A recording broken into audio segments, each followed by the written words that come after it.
Mesdames et messieurs, bonsoir. Merci de votre fidélité et de suivre ce journal de 20h30.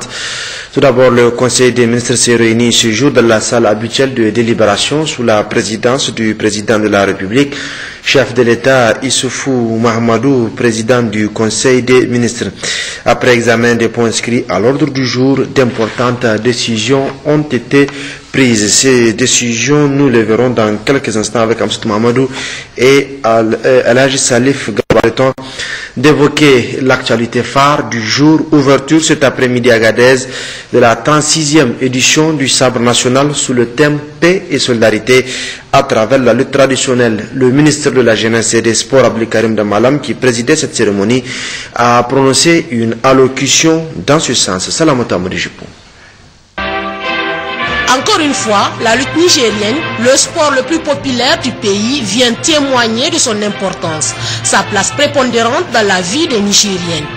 Avec son caractère très sportif et culturel, la lutte constitue également un vecteur d'unité nationale, de paix, de solidarité et de rapprochement, d'où le thème de cette 36e édition, paix et solidarité à travers la lutte traditionnelle.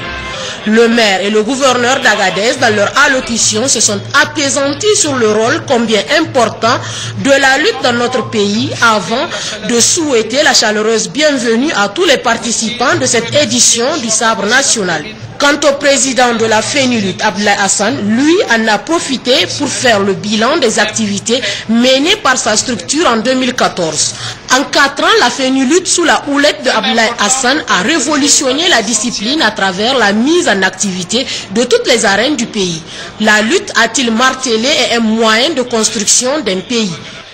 La 36e édition du Sabre national qui nous réunit aujourd'hui, dont le thème est paix et solidarité à travers la lutte traditionnelle, est une rencontre de sport populaire par excellence qui mobilise des milliers de supporters, voire des millions de fanatiques, aussi bien qu'en zone urbaine que dans nos villages et campagnes. La lutte traditionnelle, puissant moyen de construction de la cohésion sociale et de l'unité nationale, à travers laquelle tout Nigérien se retrouve, incarne aussi des valeurs qui lui sont chères, notamment la fraternité, la tolérance, le fair play, le civisme, la persévérance et le courage.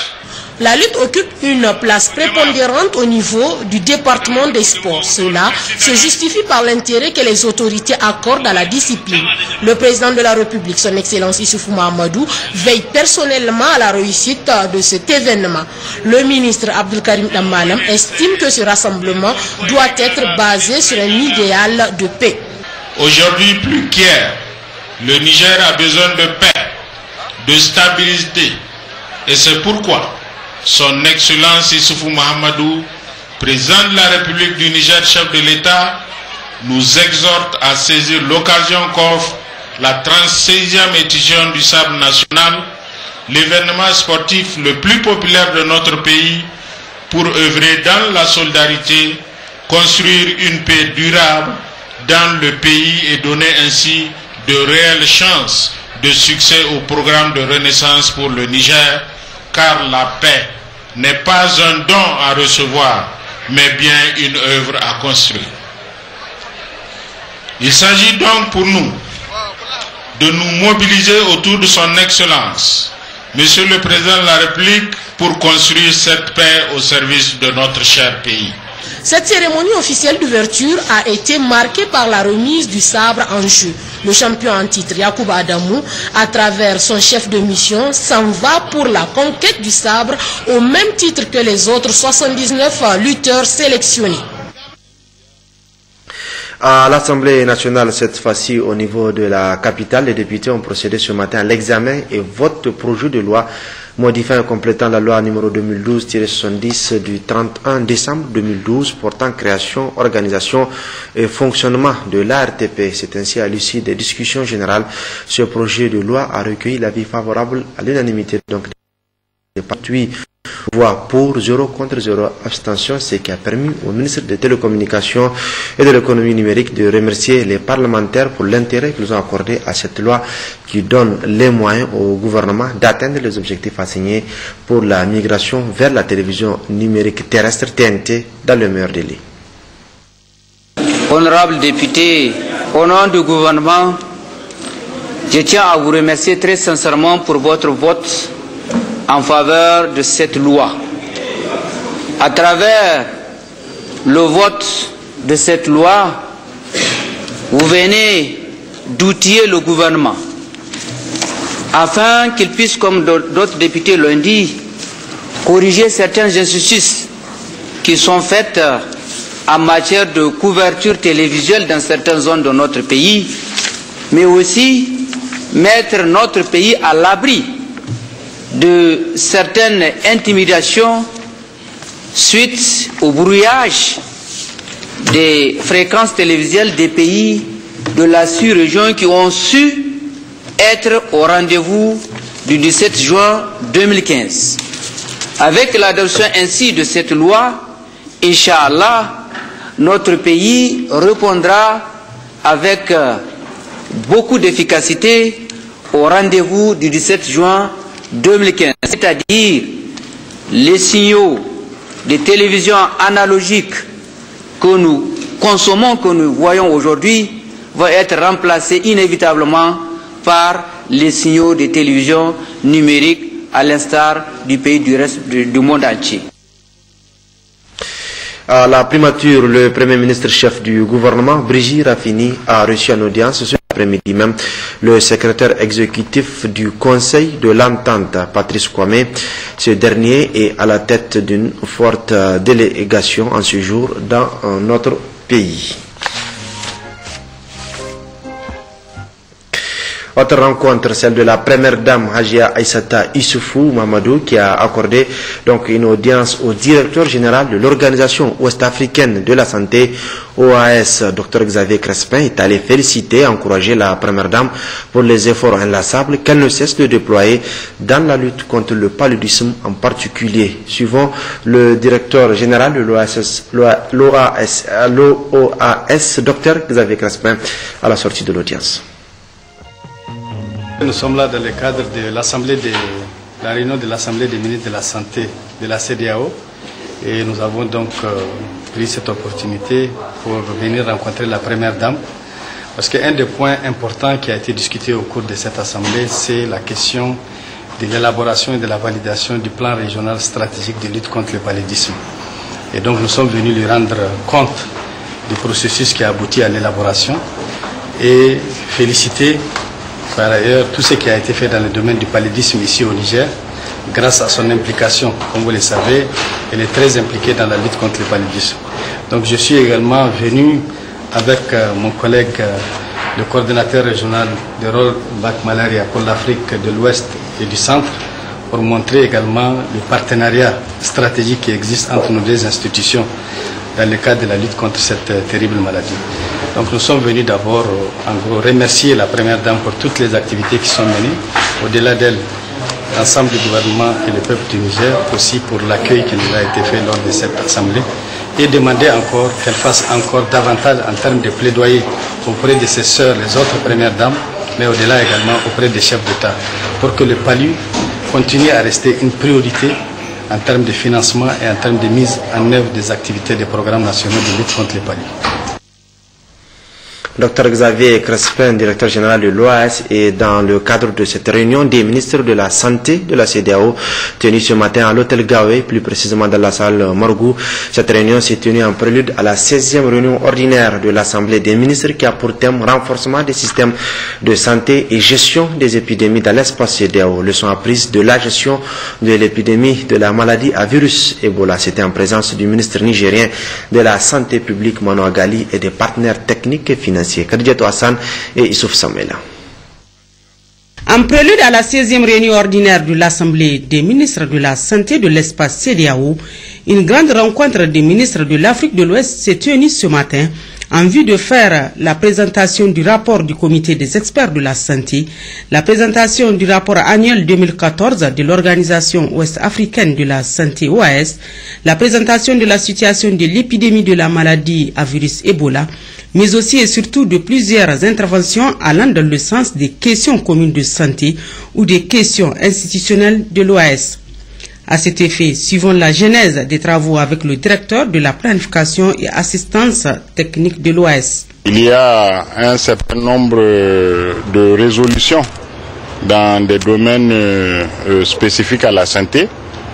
Ensuite, il y a le rapport annuel 2014 de la Direction générale de l'Organisation ouest-africaine de la santé qui a été également adopté. Puis, vous avez le rapport même des experts de la santé qui a été également examiné par les ministres et adopté.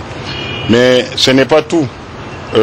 Il a été soumis également le rapport des partenaires techniques et financiers, de la réunion de partenaires techniques et financiers qui a eu lieu hier. Et donc les ministres ont pris note des suggestions et des recommandations qui sont contenus dans ce rapport des partenaires techniques et financiers. La journée d'aujourd'hui a servi essentiellement au ministre de la Santé d'examiner en profondeur les propositions techniques qui avaient été déjà travaillées par les experts en santé de la CEDEAO et qui ont fait l'objet d'adoption. Juste après cette réunion des ministres, l'ouverture de la 16e réunion ordinaire de l'Assemblée des ministres de la Santé de la CEDEAO a eu lieu sous la présidence du Premier ministre chef du gouvernement, Brigitte Raffini. Retour au palais de la présidence où le chef de l'État, Issoufou Mahamadou, a reçu en audience cet après-midi même le ministre de la Santé, les ministres de la Santé des pays de l'espace CEDEAO qui séjournent au Niger dans le cadre de la 16e réunion des ministres en charge de la santé de la CEDEAO. Cette délégation est conduite, comme vous l'avez vu, par le président de l'Organisation ouest-africaine de la santé, Dr Xavier Crespin. Oui, nous sommes venus donc au nom de l'Assemblée des ministres de la Santé des 15 pays membres de la CEDEAO pour rencontrer le président de la République, pour d'abord le remercier pour l'accueil chaleureux qui a été réservé à toutes les délégations des 15 pays, pour les remercier également pour toutes les dispositions qui ont été prises pour la réussite de cette 16e réunion de l'Assemblée des ministres de la Santé. Nous sommes également venus échanger avec lui sur des questions importantes de santé, notamment la gestion des épidémies et plus particulièrement la gestion de l'épidémie de la maladie à virus Ebola. Et nous avons donc profité pour recueillir les avis et les conseils du chef de l'État en matière de renforcement des systèmes de santé, qui est le thème principal de cette Assemblée des ministres de la Santé. Voilà en gros l'objectif de cette rencontre. Les ministres sont ressortis très réconfortés par le fait que le président les a reçus et ils ont été très réconfortés par toutes les dispositions, encore une fois, qui ont été prises. Audience toujours au palais de la présidence où le président de la République, chef de l'État, Issoufou Mahamadou, a reçu ce matin en audience le secrétaire exécutif du Conseil de l'Entente, Patrice Kwame, qui est à la tête d'une forte délégation. Patrice Kwame à la sortie de l'audience. Le secrétaire exécutif du Conseil de l'Entente est venu pour exprimer son soutien à M. le Président de la République, président en exercice du Conseil de l'Entente, au gouvernement et au peuple nigérien pour la lutte héroïque contre donc la secte Boko Haram. Et quand nous sommes arrivés, nous avons appris qu'un téléthon était organisé pour soutenir les forces armées. Et nous participons pour 50 millions de francs CFA pour encourager les forces armées. Nous tenons à les féliciter pour le combat héroïque que les forces armées mènent actuellement. Ensuite, nous avons fait le point au président de certaines réalisations que le Conseil de l'Entente a effectuées ici au Niger. Notamment hier, nous étions dans le village de Sabon-Garifoga, où nous avons électrifié ce village par le système photovoltaïque. L'installation en service hier avec le ministre de l'Énergie. Donc nous avons fait le point avec M. le Président de la République Et en 2015, nous allons poursuivre ce programme d'électrification et nous allons aussi faire des forages dans 5 villages ici au Niger en 2015. Nous allons aussi soutenir la lutte traditionnelle. Nous savons que c'est un sport très apprécié au Niger et donc nous allons soutenir la lutte et nous allons offrir des coupes et aussi appuyer la fédération et le ministère. Donc nous serons avec vous à partir de maintenant et jusqu'à la fin donc des combats. Voilà un peu le point que nous sommes venus faire, Monsieur le Président de la République. Je le disais, ouverture aujourd'hui des travaux de la 16e réunion ordinaire de l'Assemblée des ministres de la Santé de l'espace CEDEAO à Niamey, au centre de discussion, les problèmes de santé et les défis à relever pour une meilleure santé des populations ouest-africaines. C'est le Premier ministre représentant le président de la République qui a présidé cette cérémonie. Le récit de Djari Siaka Kombari et Abdullah Hamidou. C'est la première fois que la réunion ordinaire de l'Assemblée des ministres de la Santé de l'espace CEDEAO se tient au Niger. Tous les ministres en charge de la santé des 15 pays membres de la CEDEAO sont présents. L'objectif est de définir des stratégies adéquates et durables pour garantir une meilleure santé de nos populations et les prévenir des éventuelles maladies comme la maladie à virus Ebola. La maladie à virus Ebola a secoué l'Afrique de l'Ouest avec 24 000 cas décelés et 10 000 décès enregistrés. 3 pays de l'espace CEDEAO sont durement touchés. Il s'agit du Libéria, de la Sierra Leone et de la Guinée-Conakry. La maladie à virus Ebola demeure le principal sujet de cette 16e réunion qui se déroule à Niamey. Au cours de la présente Assemblée des ministres de la Santé, dont le thème est le renforcement des systèmes de santé et gestion des épidémies dans l'espace CEDEAO, leçons apprises de la gestion de l'épidémie à virus Ebola, des questions importantes seront examinées, parmi lesquelles la situation, bien évidemment, de l'épidémie, les projets de résolution pour l'approbation et l'adoption du plan régional de lutte contre le paludisme, l'adoption des curricula harmonisés de formation des professions de pharmacie et des disciplines associées de santé et du plan pharmaceutique régional. La réunion sera aussi l'occasion d'accorder une attention particulière aux défis que constitue le renforcement de nos systèmes de santé. L'OAS, par ma voix, réitère ici toute sa disponibilité pour apporter l'appui technique nécessaire à l'ensemble des pays de la région afin d'arrêter le cycle des épidémies et pour améliorer l'état de santé des populations de la région. Dans son allocution, le chef du gouvernement nigérien a assuré la disponibilité des autorités nigériennes à accompagner les ministres de la Santé de la CEDEAO dans les recherches pour l'amélioration de la santé des populations. Et s'est réjoui de la présence massive des ministres de l'espace CEDEAO. J'ai l'intime conviction que si nous disposions de systèmes de santé efficaces en termes de prévention, la maladie à virus Ebola n'aurait pas endeuillé tant de familles et mettre à rude épreuve les économies des pays touchés. C'est le lieu pour moi d'adresser toute la compassion du gouvernement et du peuple nigérien aux victimes de cette maladie. Mesdames, Messieurs, au Niger, nous disons que la santé est un droit pour chaque citoyen. C'est pourquoi le président de la République, chef de l'État, dès sa prise du pouvoir, a décidé de privilégier le secteur de santé publique en le dotant de ressources humaines et financières conséquentes.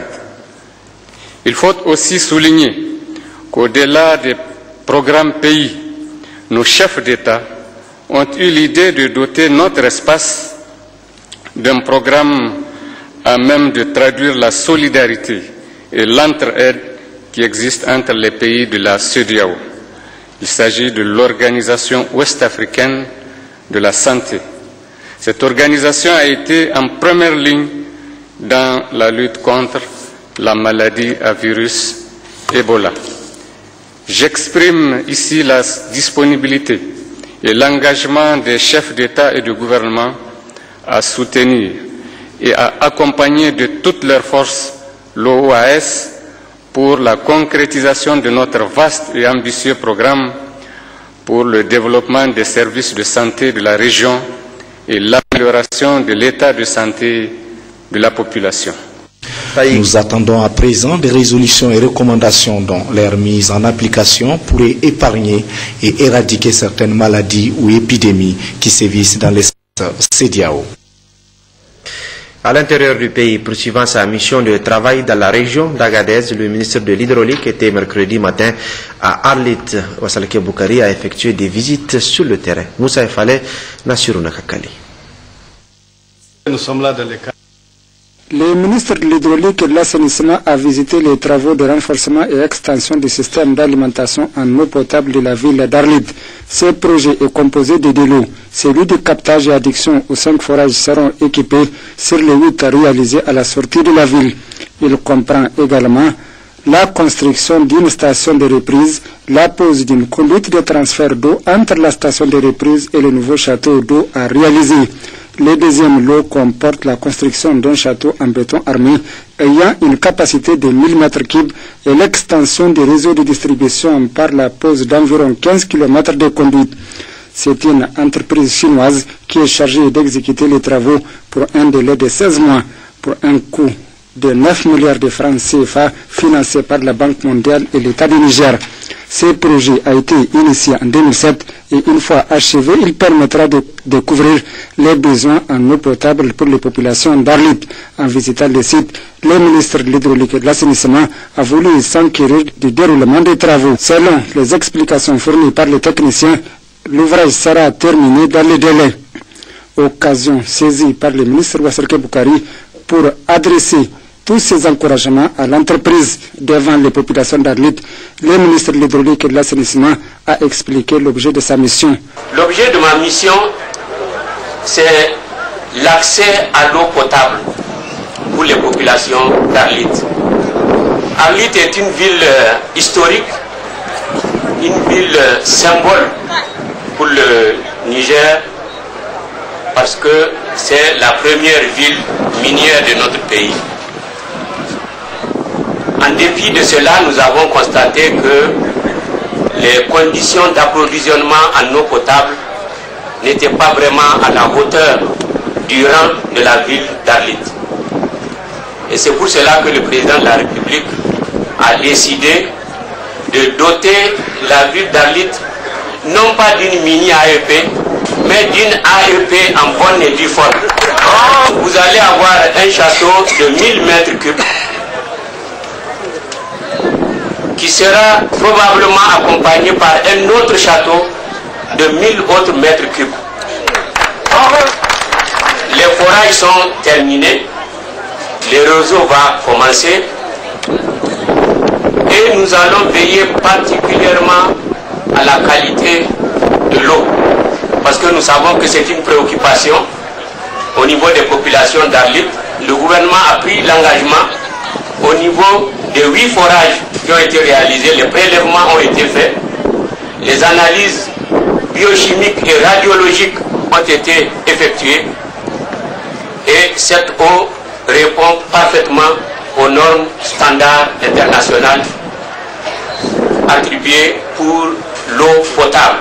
Le ministre de l'Hydraulique et de l'Assainissement a dans l'après-midi visité un site maraîcher dénommé Arlit 3. Ce site a une superficie de 30 hectares, mais 8 seulement sont exploités. Il s'agit d'un site mis en œuvre dans le cadre du programme de culture irriguée qui reçoit un appui de l'État en semences et qui fait aujourd'hui la fierté des bénéficiaires.